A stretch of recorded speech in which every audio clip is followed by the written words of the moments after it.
Emotional detachment isn't about becoming cold, distant, or uncaring. It's about protecting your peace without shutting down your heart.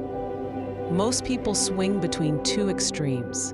Either they care too much and get overwhelmed, or they feel forced to numb out and disconnect completely. But there's a middle ground, and learning it will change every relationship in your life.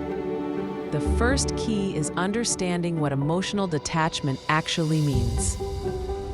It doesn't mean you stop feeling. It means you stop absorbing.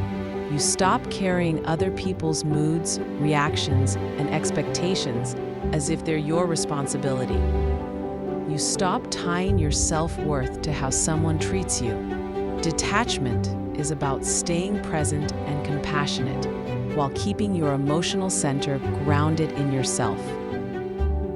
The second step is recognizing the difference between attachment and attachment to outcome.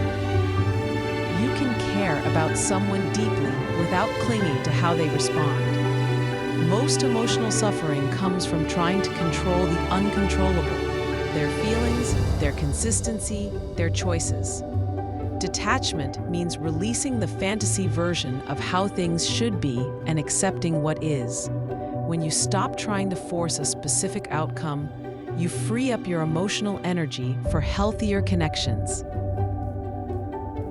The third step is creating gentle boundaries, the kind that protect your emotional space without building walls. A boundary isn't a punishment, it's clarity. It's saying, here's what I can give, here's what I can't, and here's what I need to stay balanced. Coldness shuts people out. Boundaries let people in, but in a way that keeps the relationship healthy. The more clearly you communicate your needs, the less resentment you build. Next is learning how to pause before you react. Most emotional overwhelm comes from immediate, impulsive responses. Overthinking, overanalyzing, or assuming the worst. Detachment means stepping back long enough to let the emotions settle before making meaning out of it. Ask yourself, is this about them, or is this activating something old in me?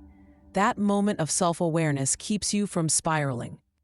Another important skill is investing in yourself at the same level you invest in others.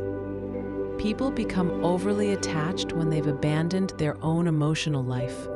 When you're fulfilled, grounded, and connected to your own purpose, you're not dependent on one person for validation or stability. Your world is bigger than the relationship, and that naturally creates healthy detachment. And finally, remember this: detachment doesn't make you colder. It makes you clearer.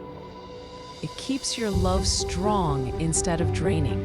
It helps you stay open-hearted without losing yourself. You don't need to harden to protect yourself. You just need to anchor your emotions internally, not externally. The goal isn't to stop caring. It's to care without losing your center. It's to love without self-abandonment.